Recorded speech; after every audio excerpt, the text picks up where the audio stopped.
welcome back to the Diamond Lane here on Classic 107. My name is Chris Wolf. It is 5 o'clock on the first Wednesday of this month of April. The days are getting longer, and that is something to definitely raise a glass to. And because it is the first Wednesday of this month, it means that it is time to hear from our local Winnipeg wine and food expert, George Andrews from G.J. Andrews Food and Wine Shoppe on Academy Road. Hey, George, it's great to see you again. Nice to be here. Mm-hmm.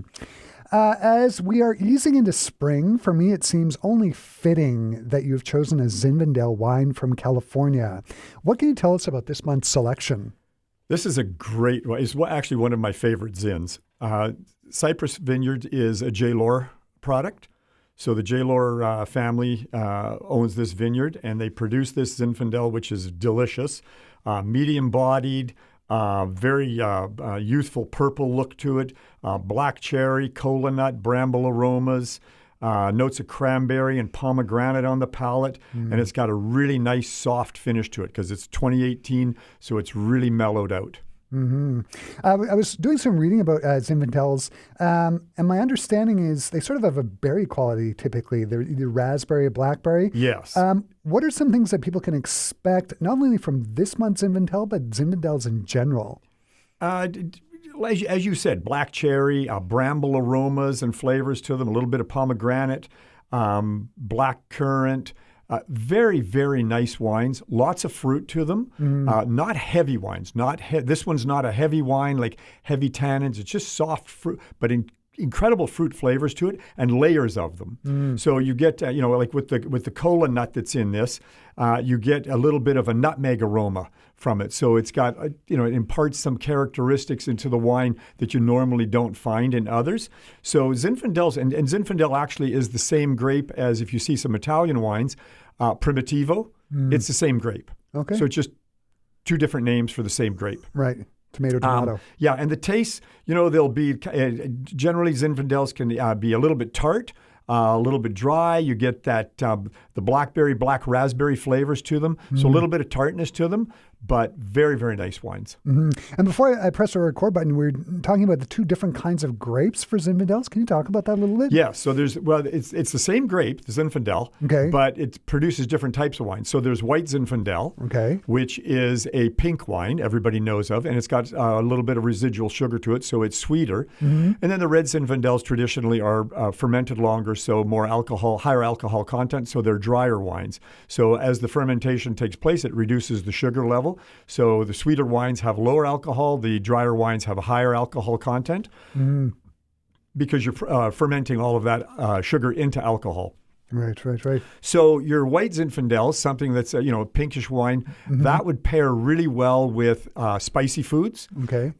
It's great just summertime coiffer on the patio. You're having with burgers on a hot summer's day, and you want just something really light, fruity, easy drinking. White Zinfandels are great for that. The red Zinfandel is going to be a dry. The white Zinfandel, great with spicy food, like if you're doing Thai food, Mexican food, as long as it's not too hot. If the food is like if you're at a blazing hot chili competition and the food is such that it could just burn your mouth out, then the white, a sweet wine like that is not going to do anything for you. Then in a situation like that, you want to be drinking one of two things. I always say something with dairy in it because the fat in the milk or dairy product would bind with the fat, the oils in your mouth that are burning and wash them out, or beer. Because beer is very high in acidity, so it'll also wash out the hot oils that are burning your mouth. So then you get to the red Zinfandel, which is a drier wine. They're fabulous with things like lamb dishes, and pretty much any meat on the barbecue. You can also do them with things like chicken.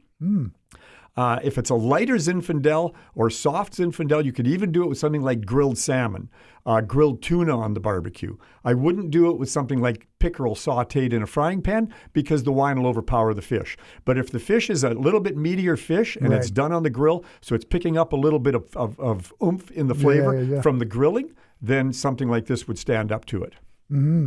I know that wine tours are a big thing in California, in particular in Napa Valley. Have you ever done one? I've done several of them, actually, yeah. Because I'm in the business, we can go down and we'll hook up with the wineries that we work with, and they give us wonderful tours They're more of the personal tour. You're not going with a group. It's just me going, and my wife will be with me, and we'll go and we'll do touring and learn all about the vines, the vineyards, the wines. We'll taste with the winemakers. They're beyond fabulous. And so, can you run the gamut? Like, maybe talk about some of the worst wines that you've tasted as opposed to the best? Well, it's not a matter of the worst wine, because wine is very much a personal thing. Right. And a lady called me once at the store, and she wanted to know about a wine that she was picking for her daughter's wedding. And she mentioned the wine to me, and she said, "What's it like?" "It's crap, isn't it?" And I said, "Do you like the wine?" And she said, "Yes." I said, "Then it's a good wine." Yeah. Nobody should tell you what is good and what is bad, what your palate should like and shouldn't like. But I said to her, as long as you like it, keep drinking it. But try other wines.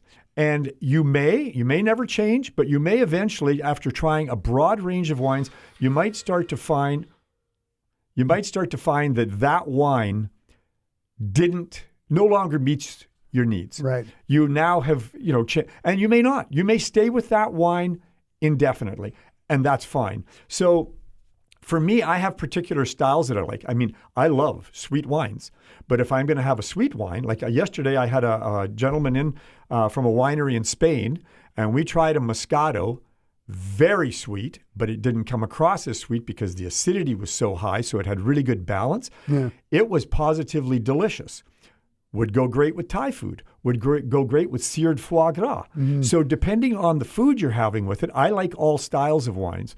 There's certain wines that I will taste and I'll just go, okay, that's just, it's not for my palate. Mm. And I'm not going to name any names of them, but it's just some wines I really just don't like. Mm. But for the most part, I like all styles of wines. I just don't like every producer's wines. Mm. Can you go a little bit more into about the foods that are going to go with this wine? I was reading about smoky cheeses. It goes well with. Smoky, and the wine it has a little bit of a smokiness to it, so it goes very well with smoky cheeses. My preference is the cheeses that are naturally smoked, as opposed to just liquid smoke being added to the cheese. Mm. So things like. We've got an English cheese that is wood smoked, a cheddar. It's phenomenal. Mm. We also get a smoked cheddar from Mapledale in southern Ontario.